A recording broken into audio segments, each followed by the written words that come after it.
안녕하세요. 오늘 제가 들려드릴 사연은 제 인생에서 가장 큰 배신이자 동시에 가장 통쾌한 복수를 경험하게 된 이야기입니다.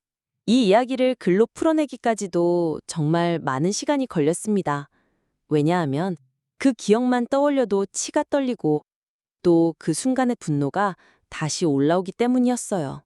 하지만 지금은 웃으면서 이야기할 수 있습니다. 왜냐하면 결국 제 앞길을 가로막던 사람들은 스스로 무너졌으니까요. 저는 30을 조금 넘긴 평범한 직장인이었습니다. 이제 막 대리로 승진해서 나름대로 자리도 잡아가던 시기였고, 무엇보다 사랑하는 남자와 결혼을 앞두고 있었죠. 그때까지만 해도 제 삶은 나름 안정적이고 행복했습니다.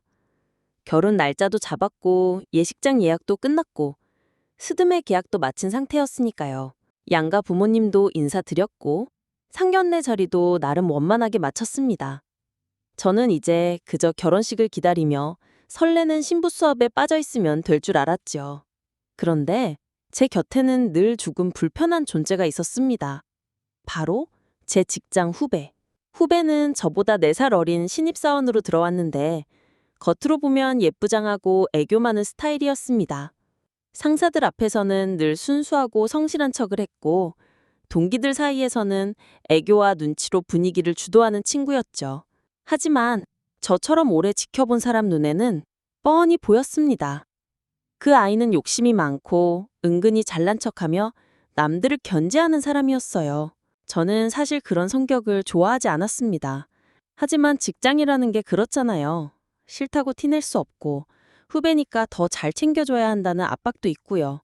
그래서 그냥 어려서 그렇겠지, 경험이 쌓이면 변하겠지 하고 넘겼습니다. 하지만 그 아이는 유난히 저를 많이 의식하는 것 같았습니다. 제가 결혼 준비 이야기를 하면 꼭 끼어들어서 한마디 했어요. 예를 들어 제가 예식장 계약했어 하면 후배는 요즘은 그런 거 다 필요 없는데 언니는 너무 전통적으로 하시네요 하고 빈정거렸습니다. 제가 스튜디오 촬영 패키지 알아보고 있어 라고 하면 그런 거 너무 비싸지 않아요? 돈 아까워요. 언니 예비 신랑 돈 잘 벌어서 좋은가 보다. 이런 식으로 꼭 한마디씩 날렸죠. 그때까지만 해도 저는 그냥 얄밉다 정도로만 생각했습니다. 아직 어린 애니까 철없는 소리를 하는 거라고. 하지만 나중에 알게 된 사실은 그 모든 말 속에 이미 은근한 자기 과시와 저를 비꼬는 의도가 들어있었다는 겁니다. 문제의 시작은 회사 회식 자리에서 터졌습니다. 그날이 제 인생을 송두리째 바꿔버릴 사건의 시작이었죠. 그날은 회사에서 분기 실적이 잘 나와서 전 직원이 모이는 회식 자리가 있었습니다. 사실 저는 회식이 크게 즐겁진 않았습니다. 술도 잘 못 마시고 또 결혼 준비로 몸도 마음도 지쳐 있었거든요. 하지만 상사들 눈치도 있고 빠질 수 없는 자리라서 어쩔 수 없이 참석했죠. 회식 자리는 시끌벅적했습니다. 부장님은 기분이 좋으셨는지 연신 술잔을 돌리셨고 동료들은 모처럼 분위기를 즐기며 수다를 떨었어요. 저도 웃는 얼굴로 자리를 지켰지만 속으로는 빨리 끝났으면 좋겠다는 생각뿐이었습니다. 그런데 그날 제 직장 후배가 또 한 번의 잘난 척을 시작했습니다. 언니, 저 오늘은 회식 좀 일찍 가야 돼요. 제 남자친구가 데리러 오기로 했거든요. 그 말을 듣는 순간 주변 공기가 미묘하게 달라졌습니다. 다른 동료들은 오, 남자친구가 직접 데리러 와? 진짜 사랑받네. 라며 장난을 쳤고 후배는 얼굴을 붉히며 수줍은 척을 했습니다. 하지만 제 눈에는 그 모습이 나 좀 보라는 과시로만 보였어요. 저는 그냥 대수롭지 않게 넘겼습니다. 그런데 문제는 그 다음이었습니다. 근데 예비신랑 안 데리러 오세요? 이렇게 늦게까지 회식인데 걱정돼서라도 와야 하는 거 아닌가? 옆자리 과장님이 농담처럼 던진 말이었습니다. 그 말에 다른 동료들도 맞장구 쳤어요. 맞아. 결혼 앞둔 커플이면 서로 엄청 챙겨주지 않아요? 언니, 예비신랑 불러봐요. 같이 회식 맞추고 가면 좋잖아. 저는 순간 당황했습니다. 사실 회식 전에 이미 예비신랑에게 연락했는데 답이 없었거든요. 저는 아마 오늘 야근인가 봐요. 라고 둘러댔습니다. 하지만 동료들은 그래도 전화 한번 해봐요. 라며 부추겼습니다. 저는 속으로 제발 좀 그만하라며 불편해했지만 분위기를 깨기 싫어 결국 전화를 걸었습니다. 하지만 신호만 가고 받질 않았습니다. 3번을 걸었지만 결과는 같았습니다. 저는 멋쩍게 웃으며 오늘 많이 바쁜가 봐요. 그냥 집에 가야겠어요. 라고 얼버무렸습니다. 그때 제 직장 후배가 묘하게 입꼬리를 올리며 말했습니다. 에이, 언니, 예비 신랑이 그렇게 바빠서 연락도 안 받으시면 섭섭하시겠다. 저희 오빠는 항상 제가 전화하면 바로 오거든요. 그 말에 주변 사람들이 웃으며 역시 애정 차이가 있네 라며 농담을 했고 저는 애써 웃으며 넘겼지만 속은 복잡했습니다. 회식은 그렇게 끝나갔습니다. 후배는 진짜로 남자친구가 데리러 왔다며 먼저 나갔고 저는 남은 사람들과 마무리 인사를 한 뒤 혼자 집으로 향했습니다. 그런데 집으로 가는 길 이상하게 마음이 불안했습니다.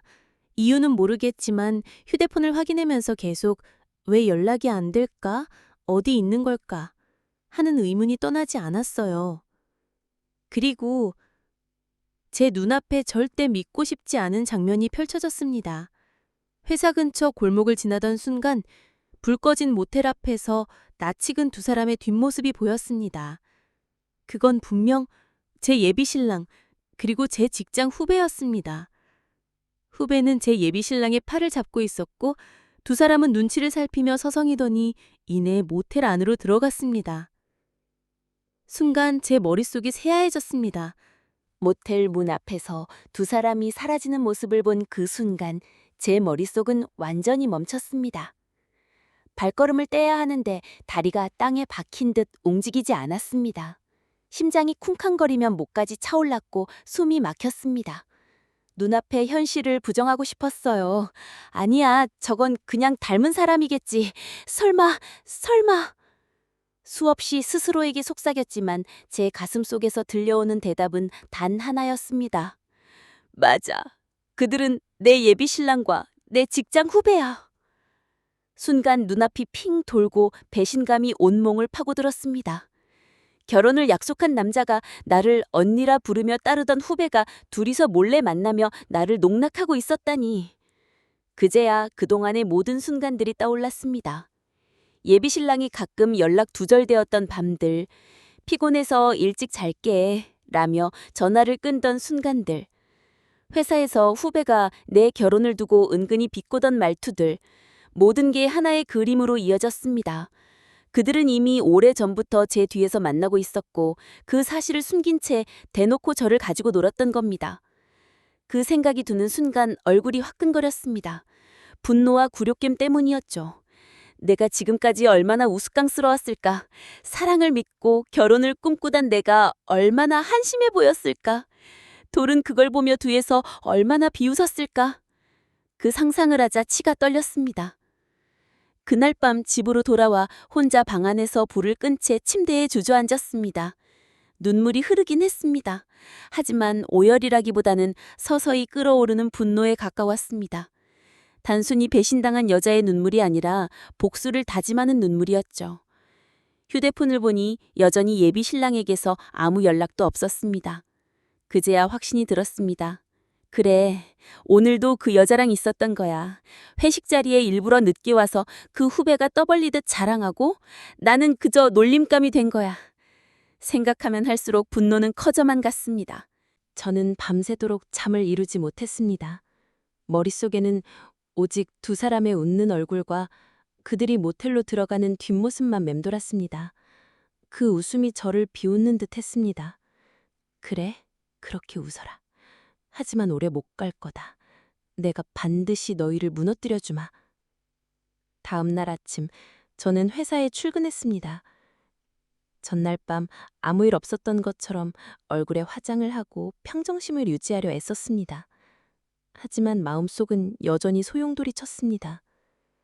회사 문을 열고 들어가는데 마침 그 후배가 제 앞에 나타났습니다. 언니, 어제 회식 잘 들어가셨어요? 그녀는 해맑게 웃으며 물었습니다. 저는 속으로 당장 그 뺨을 후려치고 싶은 충동을 느꼈지만 꼭 참았습니다. 오히려 아무렇지 않은 척 미소를 지으며 대답했습니다. 잘 들어갔지. 너는 남자친구가 데리러 왔다며? 좋았겠다. 후배의 눈빛이 순간 흔들리는 걸 저는 놓치지 않았습니다. 그녀는 분명 제가 뭔 거 알고 있다는 불안감을 느꼈을 겁니다. 하지만 저는 끝까지 태연한 표정을 유지했습니다.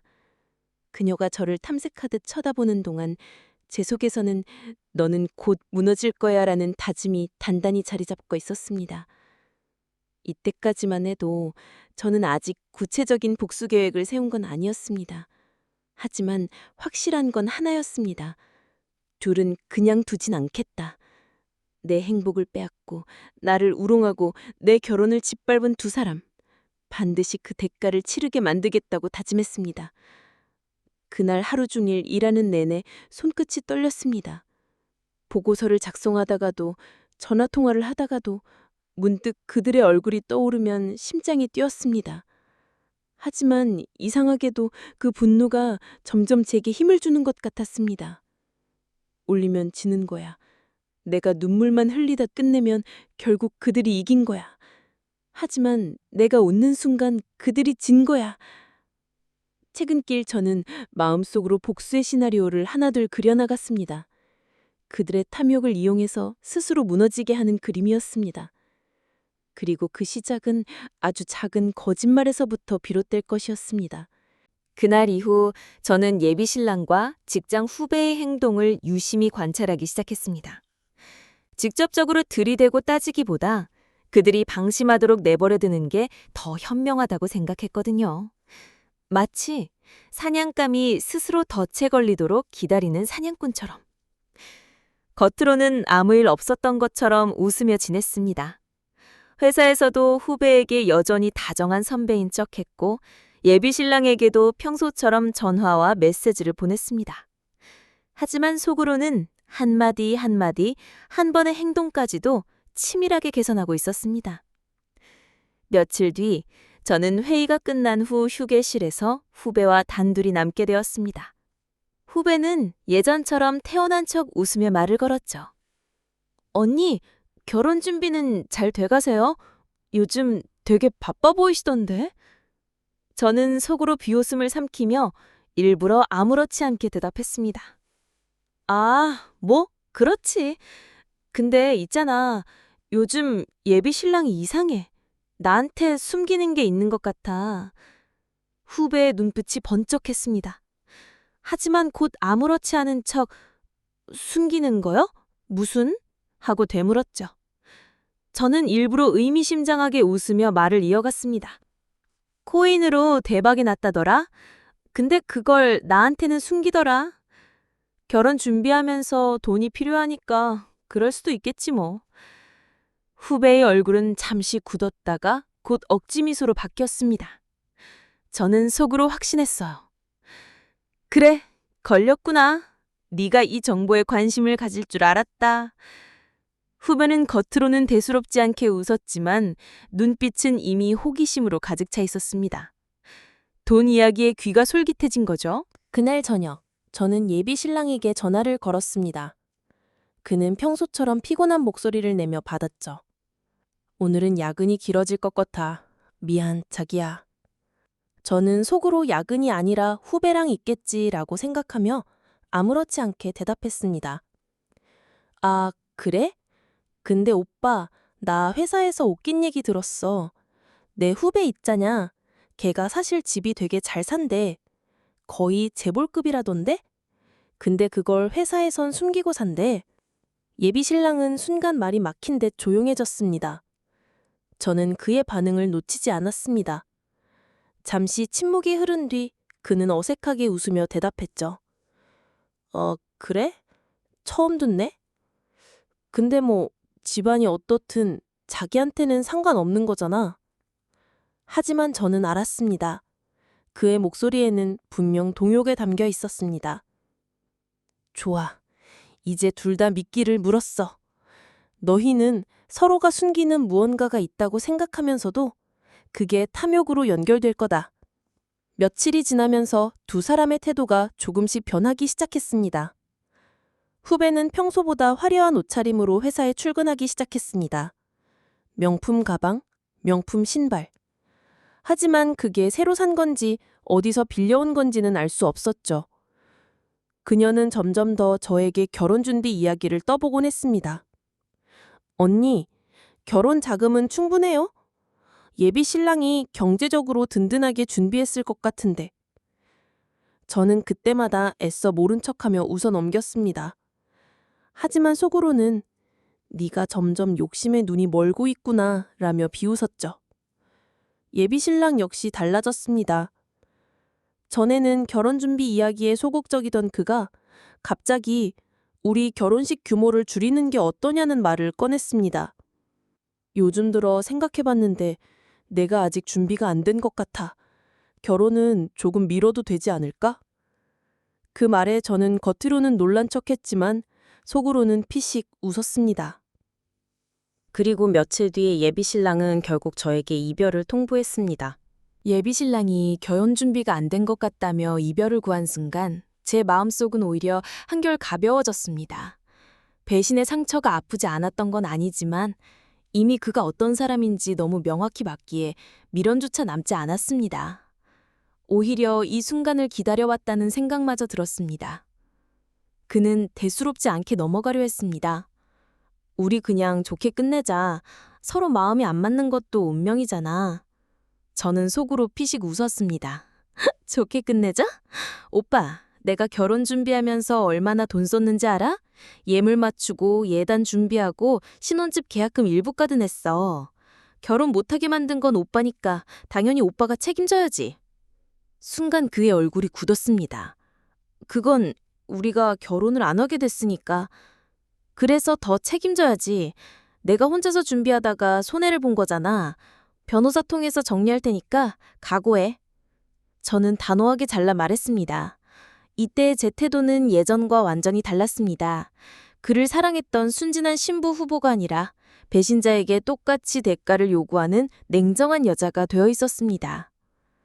며칠 뒤 변호사를 통해 정식으로 위자료와 결혼 준비 비용 청구서를 보냈습니다. 그의 반응은 예상대로였습니다. 처음에는 화를 내며 네가 너무하다, 내가 언제 속였다고 그래 라며 억지를 부렸습니다. 하지만 법적인 문서와 증거 앞에서는 그도 꼼짝 못했습니다. 제가 결혼을 위해 지출한 내역은 이미 꼼꼼하게 증빙이 되어 있었고 예비 신랑의 태도는 명백한 파혼 사유로 충분했기 때문입니다. 결국 그는 합의를 택할 수밖에 없었습니다.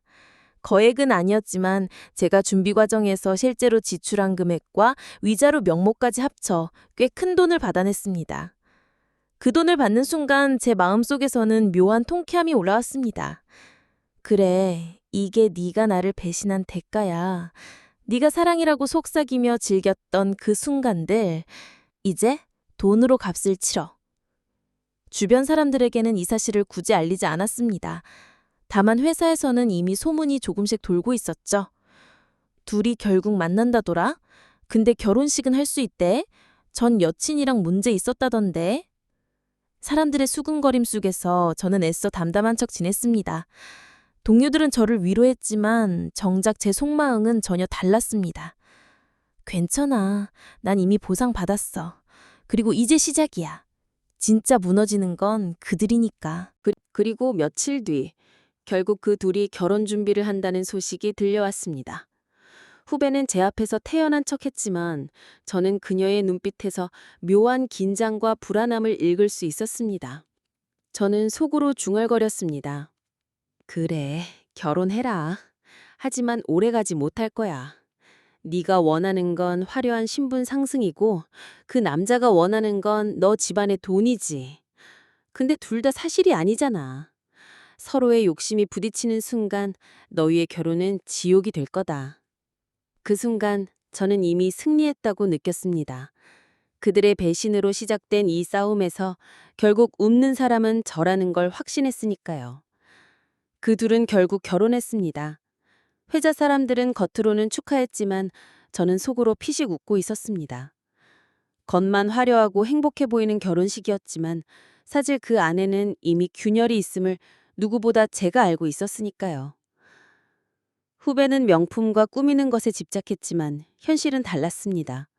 카드값은 이미 한도를 초과했고 3금융까지 손을 댄 상태였습니다. 제 예비 신랑도 코인과 주식 투자에서 실패하며 회생 절차를 밟고 있었습니다. 서로의 속사정을 제대로 알지 못한 채 겉으로만 완벽한 부부를 연기하며 살아가는 중이었습니다. 저는 이 소식을 들을 때마다 속으로 쾌재를 부르며 작은 만족감을 느꼈습니다. 두 사람은 제가 흘린 작은 정보만으로 서로를 평가하고 결혼을 결정했지만 결국 그들의 결혼은 허상일 수밖에 없었습니다.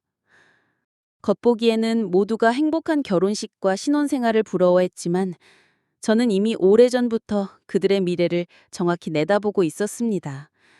그들이 서로의 욕심과 거짓에 사로잡혀 곧 무너질 것이라는 걸 말이죠. 그리고 반년이 지나 소문이 돌았습니다. 그 둘 결국 이혼했대. 저는 처음엔 믿기지 않았습니다. 하지만 곧 모든 것이 맞아떨어진다는 사실에 미소가 번졌습니다. 겉으로만 화려하고 완벽해 보였던 결혼 생활은 이미 서로의 현실과 허상을 견디지 못하고 무너진 것이었습니다. 후배는 명품과 화려함에 집착하며 카드값과 빚으로 고생했고 예비 신랑은 코인과 주식 투자 실패로 재정적 회복 중이었습니다. 서로의 문제를 정확히 알지 못한 채 서로의 허영과 욕심을 믿고 결혼한 결과였습니다. 주변에서는 안타깝다, 둘 다 불쌍하다 라며 위로했지만 저는 속으로 조용히 승리의 쾌감을 느꼈습니다.